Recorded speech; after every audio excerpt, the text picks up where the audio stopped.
अस्सलाम वालेकुम व्यूअर्स, मैं हूं समीना पाशा। उम्मीद है आप लोग खैरियत से होंगे। व्यूअर्स, कुछ अहम खबरें और अपडेट्स लेकर इस व्लॉग में आपके सामने हाजिर हैं। जनाब, खबरें इंपॉर्टेंट हैं जी। आज आपको बताएंगे कि पीटीआई के बहुत से रहनुमाओं को एक साथ जो सज़ाएं सुनाई गई हैं और मज़ीद आने वाले दिनों में कुछ सज़ाएं मुतवक्के भी हैं। तो इसके बाद अब इस वक्त सिचुएशन क्या है, 5 अगस्त का जो एहतजाज है उसके ऊपर क्या असर पड़ेगा, और फिर इसके साथ साथ आपको ये भी बताएंगे कि मिशाल यूसुफजई साहिबा बन गई हैं जी सेनेटर, और दूसरी तरफ तहरीक तहफ़्फ़ुज़ आईन पाकिस्तान के जो कॉन्फ्रेंस थी उसका क्या बना और उसमें क्या हुआ, और कल का दिन यानी आज का दिन किस तरह से इम्पोर्टेंट है। आज क्या लाहेअमल आ जाएगा, क्या होगा, इस पर भी बात की जाएगी। ट्रंप साहब की जो डील है जी उसके ऊपर मज़ीद रद्द-ए-अमल आना शुरू हो चुके हैं और इसके ऊपर मौलाना फजल रहमान ने भी गुफ्तगू की है। तो काफ़ी कुछ है इस व्लॉग में। आपसे रिक्वेस्ट है कि चैनल को सब्सक्राइब कर लें अगर अभी तक सब्सक्राइब नहीं किया। तो सबसे पहले बात कर लेते हैं पाकिस्तान तहरीक इंसाफ के रहनुमाओं की नाअहलियों की, उनकी सज़ाओं की। तो जी बड़ी तादाद में जैसा कि आप लोगों को पता है कि पीटीआई के रहनुमाओं को सज़ाएं सुना दी गई हैं, और इन सज़ाओं के बाद रद्द-ए-अमल का सिलसिला भी शुरू हो चुका है। जो हुकूमत है उसकी तरफ से ये कहा जा रहा है कि ये सज़ाएं तो बिल्कुल ऐन जो हैं वो कानून और आइन के मुताबिक हैं, और वो सबको पता है, उनको खुद भी पता है कि क्या हकीकत है। दूसरी तरफ जो आज़ाद लोग हैं, आज़ाद जर्नलिस्ट हैं, कानूनदान हैं, वो अभी तक उंगलियां दांतों में दबाए हुए हैं, फैसले पढ़ रहे हैं तो हैरान से हैरान तर होते चले जा रहे हैं, क्योंकि इन फैसलों में इतने झोल हैं, इस कदर झोल हैं कि आप इन फैसलों का दिफा ही नहीं कर सकते। मिसाल के तौर पर एक बड़ी आम सी बात है कि अगर जैसे मैंने खुद भी पिछले व्लॉग में डिस्कस किया था कि अगर किसी का जुर्म छोटा है तो उसको उस हिसाब से सज़ा होती है, किसी का बड़ा जुर्म है तो उस हिसाब से सज़ा होती है, लेकिन यहाँ सबको एक ही तराजू में तोल दिया गया है। और इसका जो रीज़न है वो भी लिख रहे हैं जज साहब फैसले में, और लिख ये रहे हैं कि जब एक जगह पर एक मॉब की सूरत में लोग इकट्ठे होते हैं और बहुत सारे लोग एक जगह पर एक मिलकर जुर्म करते हैं, तो उस वक्त तयन करना खासा मुश्किल हो जाता है और साबित करना भी मुश्किल हो जाता है कि किसका जुर्म कितना था। तो लिहाजा उन्होंने अपने इस बात को जस्टिफाई यूं किया है कि जनाब ऐसी सूरत में फिर ये जायज़ है कि सबको एक ही पैमाने से रगड़ दिया जाए, मतलब एक ही छुरी से सबकी गर्दन उतार दी जाए, भले किसी का उतना कसूर हो या ना हो। तो ये सबसे बड़ा इसमें लूप होल है कि आप इसको इंसाफ कह ही नहीं सकते कि आप किसी भी शख्स को किसी भी यानी जुर्म को सही तौर पे साबित हुए बगैर सिर्फ आप उसको शक की बिना के ऊपर इतनी बड़ी सज़ाएं सुना दें कि 10-10 साल उनकी ज़िंदगी के जो है वो आप उनसे छीन रहे हैं और कह रहे हैं कि जी इनको सज़ा दी जाएगी। तो एक तो ये बड़ा जुर्म है, बड़ा झोल है, और दूसरा ये भी बड़ी हैरत अंगेज़ बात है कि आमतौर पर अगर कोई गवाह झूठा साबित हो जाए तो फिर उसकी गवाही जो है वो तमाम जगहों पर सब मुकदमात के लिए मशकूक करार दे दी जाती है। लेकिन ये फैसलाबाद वाले केस में अगर देखा जाए तो फवाद चौधरी साहब को और ख्याल कास्त्रो साहब को जिस गवाह ने ये कहा कि जी मैंने इनको वहाँ देखा था एहतजाज पर, जब इन लोगों के वकला की तरफ से ये साबित किया गया, इनके अपने गवाह थे, उन्होंने अपने तौर पे ये साबित किया कि हम तो वहाँ पे मौजूद ही नहीं थे, तो मतलब ये हुआ कि वो गवाह झूठा साबित हो गया, उसने झूठी गवाही दी कि ये लोग मैंने खुद देखे हैं वहाँ पर मौजूद। तो जब वो गवाह झूठे साबित हो गए तो उसके बाद फिर और किसी भी मामले पर उनकी गवाही जो है वो मशकूक करार दी जाती है, और उनको फिर उनकी गवाही की बुनियाद के ऊपर फिर किसी को सज़ा नहीं दी जा सकती। लेकिन यहाँ पे ये मज़ेदार बात है कि वो गवाह जो झूठे भी साबित हो गए कि जनाब फवाद चौधरी और ख्याल कास्त्रो वहाँ मौजूद थे, झूठ बोला, लेकिन उसके बाद उन्हीं गवाहों ने जब बाकी लोगों के लिए गवाही दी तो उन गवाहों की बुनियाद के ऊपर आपने बाकी लोगों को सज़ाएं सुना दी, जबकि वो गवाह झूठे साबित हो चुके थे। तो ये भी एक तजाद है जो इस फैसले में नज़र आता है। ये तो बड़े मैंने आपको दो मोटे मोटे तजाद बताएं, लेकिन इसके अलावा भी बे इंतहा तजादात और बे इंतहा झोल हैं जो आपको फैसलों में नज़र आ रहे हैं। वजह वही है कि जब फैसले उजलत में किए जाए और इंसाफ पर मबनी ना हो तो फिर इस किस्म के झोल रहना तो कोई बड़ी बात ही नहीं है। तो बहरहाल अब जितनी देर ये सिलसिला चलेगा ये तमाम चीज़ें जो हैं इसके ऊपर बहस मुबाहिसा होता रहेगा। बहरहाल जो लोग जमहूरियत के लिए थोड़ा सा भी दिल में दर्द रखते हैं वो आज इस पे ज़ाहिर है सीख पा हुए, और उन्होंने कहा कि ये जो आपने एक ट्रेंड सेट कर दिया है ये तो पाकिस्तान में किसी भी सियासी जमात को दबाने के लिए आपने एक रास्ता फराहम कर दिया है। आप इससे अंदाज़ा लगा लीजिए कि ये जो इंसदाद दहशतगर्दी की अदालतें हैं पिछले 3 साल से, क्या आपको पता है आप किसी एक दहशतगर्द को भी नाम से जानते हैं कि जिसको इन दहशतगर्दी की अदालतों ने सज़ा सुनाई हो? सज़ा सुनाना तो दूर की बात है, कोई केस चल रहा हो जिसको कोई रिपोर्टर ने रिपोर्ट किया हो कि जी ये टीटीपी का दहशतगर्द है जिसके ऊपर ये सज़ा चल रही है दहशतगर्दी अदालत में, इसको आज पेश किया गया, कोई किसी ने इस बारे में रिपोर्ट किया हो। क्योंकि तमाम इंसदादी दहशतगर्दी अदालतों में सिर्फ पीटीआई के जो सियासी वर्कर्स हैं, कारकुनान हैं, उनके लीडर्स हैं, उनके ऊपर मुकदमात चल रहे हैं। अब आप इसी से अंदाज़ा लगा लीजिए कि आपने किस तरह से सिस्टम को एक्सप्लॉइट किया है, कि आपने सियासी कारकुनों को किस अंदाज से दहशतगर्दों की तरह ट्रीट किया और दहशतगर्दी अदालतों में उनके ऊपर मुकदमात चलाए और फिर उन्हें इस तरह भोंडे तरीके से सज़ाएँ भी सुना दी हैं। तो यही सबसे बड़ा आपके निज़ाम इंसाफ पे क्वेश्चन है कि क्या ये जो 3 सालों में जितनी दहशतगर्दी के वाक़यात हुए हैं उसमें सिविलियंस भी मारे गए हैं, उसमें सिक्योरिटी फोर्सेस के एहलकार भी शहीद हुए हैं, तो क्या इन लोगों को ये पीटीआई के लोगों ने मारे? जो आपने इनको तो फटाफट सज़ाएं सुना दी हैं, लेकिन किसी टीटीपी के बंदे को तो आप सज़ा सुना नहीं सके। तो ये अपने आप में सवाल है कि किस तरह से इस सिस्टम को एक्सप्लॉइट किया गया है, किस तरह से 26वीं तरमीम के बाद अदालतों में भर्तियां जो हुई और फिर उन भर्तियों के नतीजे में जो निचली अदालतों तक असर नज़र आया, उसके नतीजे में आज आपने अपने मकासद की जो सज़ाएं हैं वो हासिल की हैं। मैसेज ये दिया गया है कि जनाब पीटीआई का हमें वजूद ही बर्दाश्त नहीं, चाहे पीटीआई के ये लोग जो पार्लियामेंट में थे कितने ही अच्छे बच्चे बन के क्यों ना चल रहे हों, इसके बावजूद भी इनका वजूद बर्दाश्त नहीं है और इनको हर सूरत आपने पार्लियामान से माइनस ही करना है। तो ये आपने करने की जो कोशिश की है, ये अपने आप में इस बात का सबूत है कि ये लोग कितने ज़्यादा खौफज़दा हैं इस बात से कि पीटीआई का वजूद जब तक बरकरार रहेगा इनके वजूद इनको ख़तरों में नज़र आएंगे। इनको यही लगेगा कि जो इन्होंने निज़ाम खड़ा किया है वो किसी भी वक्त ढह सकता है और इसी वजह से ये उस निज़ाम को बचाने के लिए मज़ीद खौफ के साए फैला रहे हैं। वजह यह है कि अब आगे 5 अगस्त का आपको पता है कि प्लान भी है और 5 अगस्त के प्लान के लिए ये चाहते हैं कि उससे पहले ही तमाम लोगों को सजाएं हो जाएं, ज़्यादातर लोग जो हैं वो गिरफ़्तार हो जाएं और जो ना भी गिरफ़्तार हो सकें उनको ये डर हो कि अगर हम एहतजाज के लिए बाहर निकले तो हुकूमत तो पहले ही तैयार खड़ी है क्योंकि सज़ाएं भी हो चुकी हैं, तो जनाब हमें तो फौरी तौर पर पकड़ लिया जाएगा और गिरफ़्तारियाँ हो जाएंगी। अब बैरिस्टर गौहर टाइप जैसे बंदे को, जो कि आपको पता है हमेशा अभी तक भी मफाहमत की बात करते रहे हैं और हमेशा उन्होंने आके बड़ी प्यार मोहब्बत से बात की, कभी कोई धमकी तक नहीं लगाई, कभी कोई ललकारे नहीं, कुछ नहीं, तो आज उनकी भी बस हो गई और उन्होंने भी कहा कि जनाब अब कोई बात नहीं होगी और जनाब सिर्फ सड़कों पर फैसला होगा, आपने हमें पार्लियामान से निकालना है तो इसका मतलब है कि आप ये तय कर रहे हैं कि जमहूरियत नहीं है वगैरह वगैरह। तो आज वो भी बड़े जज्बाती अंदाज में लगे हुए थे। तो अगर यहाँ तक बात आ गई है तो फिर आप अंदाज़ा लगा लें कि आपने कहाँ तक पीटीआई को दीवार से लगाया है कि बैरिस्टर गौहर जैसा ठंडा बंदा भी जो है वो आज इतने गुस्से में बोल रहा था।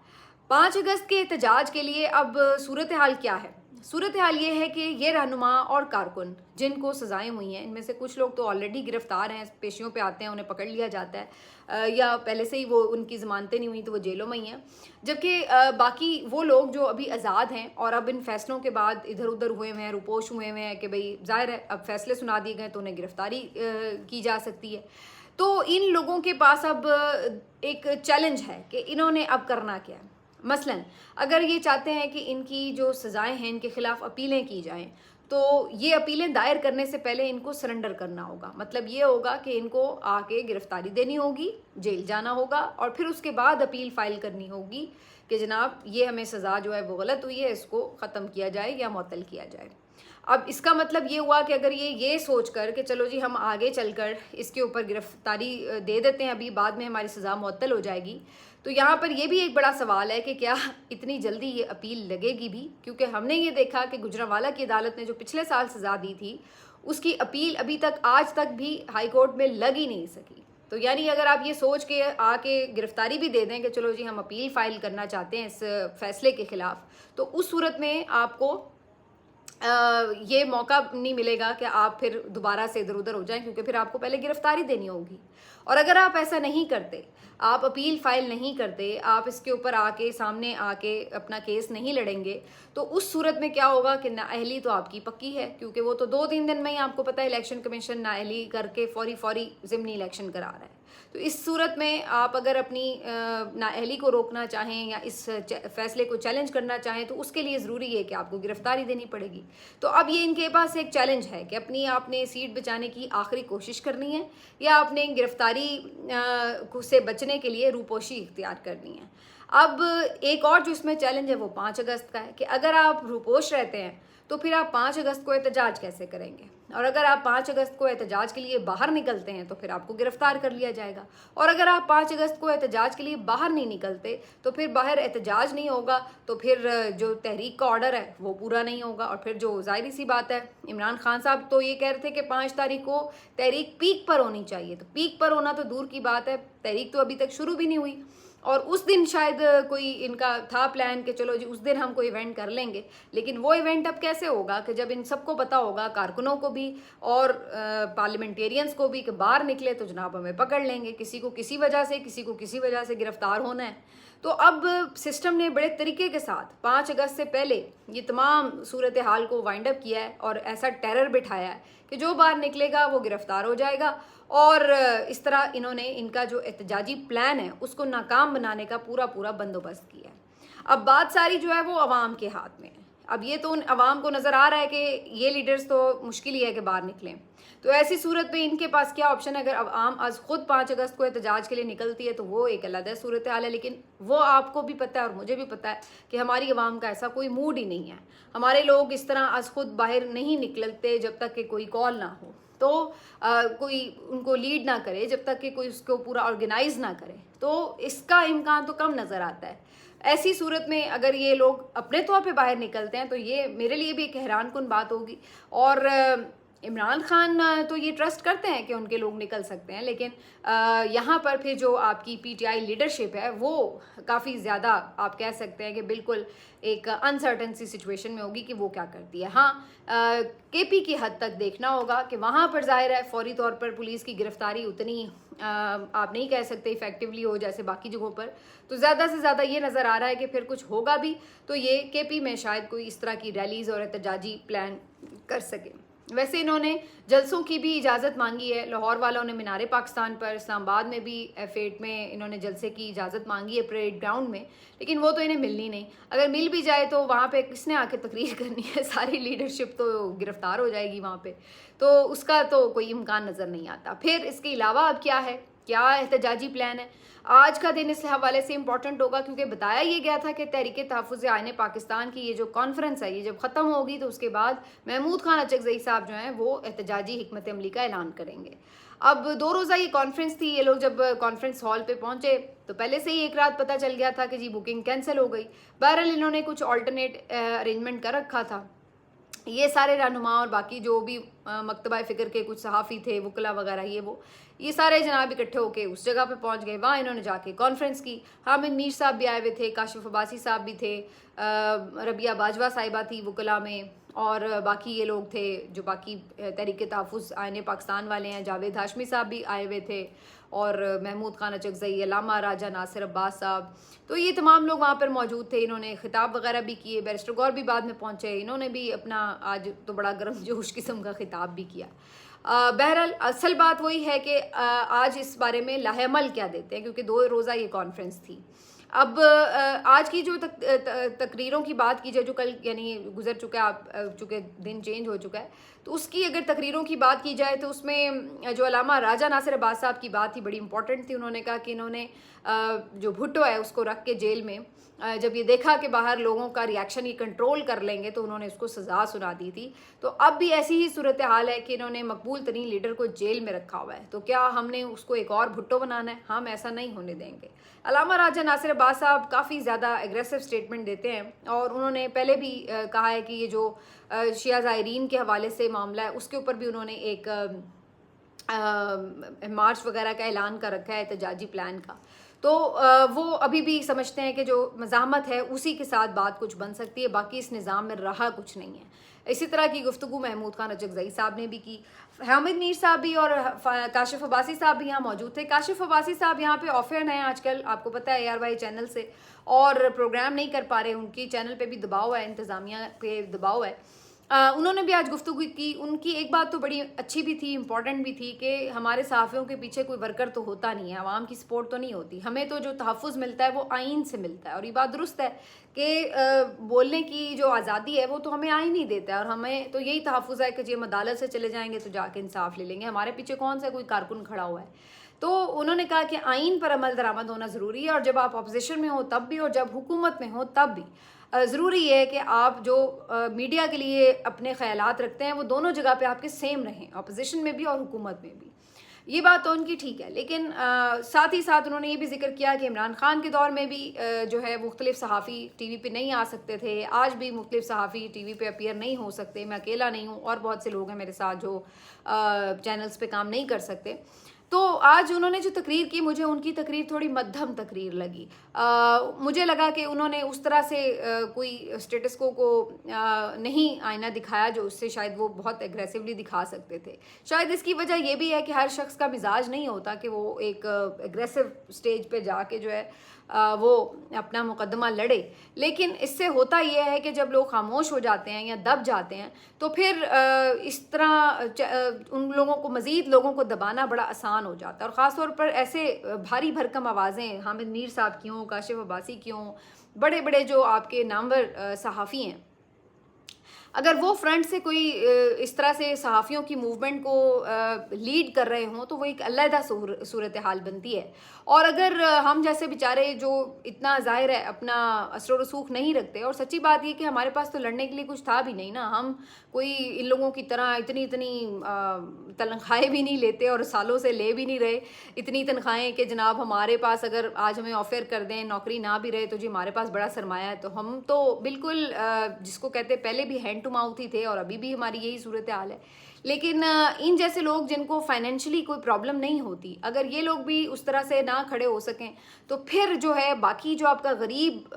तबका है मीडिया में, उसका सेफ गार्ड कौन बनेगा, उसके लिए कौन आगे खड़ा होगा। अगर हमारे जो नामवर लोग हैं, जो ताकतवर एंकर्स हैं, अगर वही इसके ऊपर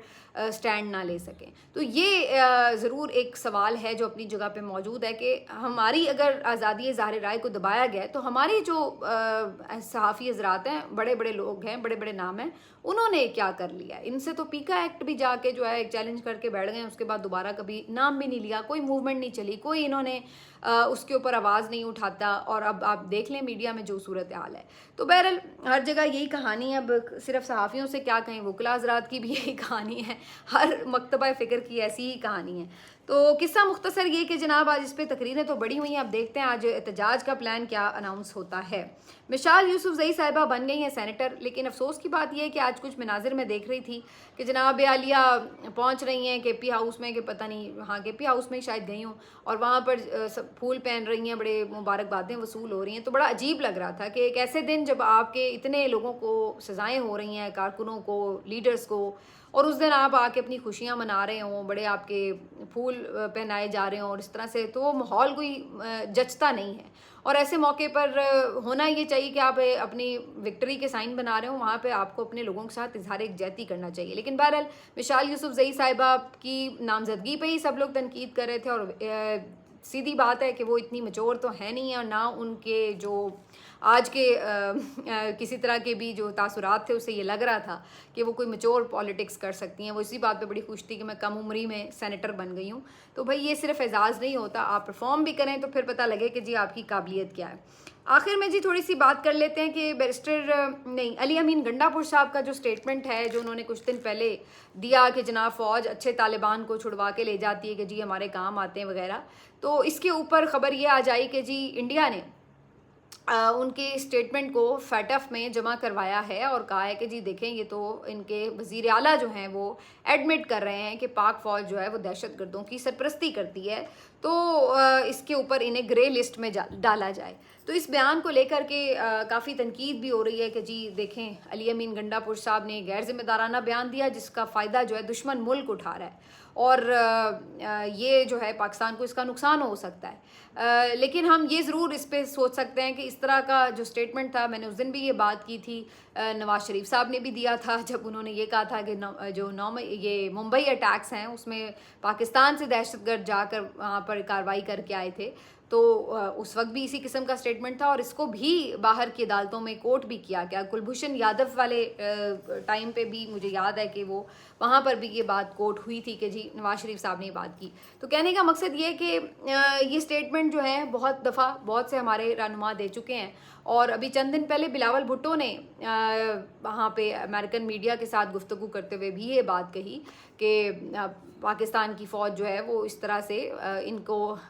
अमेरिका के इंटरेस्ट में जो है ये काम करती रही है। तो उन्होंने भी इस तरह का स्टेटमेंट दिया था। तो ये उसी से मिलता जुलता स्टेटमेंट ही था जो अली अमीन गंडापुर ने दिया था। अब सवाल ये है कि अगर हर सियासी जमात के रहनुमा इसके ऊपर ये स्टेटमेंट दे रहे हैं तो फिर एक दफ़ा यही सोच लें कि क्या वाकई हमारी फ़ौज ऐसा कर रही है या नहीं कर रही, बजाय इसके कि हम इसको हमेशा इस एंगल से लें कि जनाब हम कवर कर लें बाहर और बाहर किसी को पता न चले, अंदर हम जो मर्जी करें।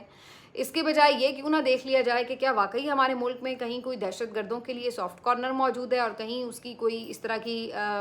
सहूलतकारी हो रही है। तो ये एक मेरा ख्याल है इम्पॉर्टेंट बात है जो कि हमारी अपनी नेशनल सिक्योरिटी के लिए भी शायद काफ़ी इंपॉर्टेंट साबित हो सकती है। नेशनल सिक्योरिटी के हवाले से बात हो रही है तो मौलाना फजल रहमान साहब को भी आज थोड़ा सा जिसको कहते हैं होश आया। उन्होंने भी आज एक सवाल बड़ा इंपॉर्टेंट किया है कि जनाब डोनाल्ड ट्रंप से हमें क्यों पता चल रहा है कि कोई डील भी हो रही है, तेल भी निकल रहा है, ये वो हमारी हुकूमत इस बारे में क्यों नहीं अपना मौक़िफ़ दे रही और एतमाद में क्यों नहीं ले रही, सियासी जमातों को भी, सूबों को भी, वफाक को भी, हर लिहाज से इसके ऊपर हमारे मुल्क में कोई गुफ्तगू क्यों नहीं हो रही और बाहर से हमें पता चल रहा है कि जी ये हो रहा है वो हो रहा है। डोनाल्ड ट्रंप कौन है हमारे मुल्क का कोई जिसके थ्रू जो है हमें इस तरह की बातें हमारे मुल्क से मुतालिक पता चल रही हों, वो हमें खबरें दे रहा है। तो इसके ऊपर आज उन्होंने भी क्वेश्चन ज़रूर रेज़ किया। यही बात आपको याद है मैंने भी पिछले व्लॉग में बड़े तफसील से बयान की है, बल्कि वो ज़रूर देखिए, उसमें मैंने आपको पूरा एक पर्सपेक्टिव भी बताया है कि किस तरह से डोनाल्ड ट्रंप जो है वो पूरी इस डील को अपने मकासद के लिए इस्तेमाल भी कर सकता है। तो बहरहाल जी ये सारी कहानी है, दिन है आज का इम्पोर्टेंट, देखते हैं इस हवाले से क्या रिएक्शन आता है। मिलते हैं आपसे अगले व्लॉग में, अपना ख्याल रखिए, अल्लाह हाफ़िज़।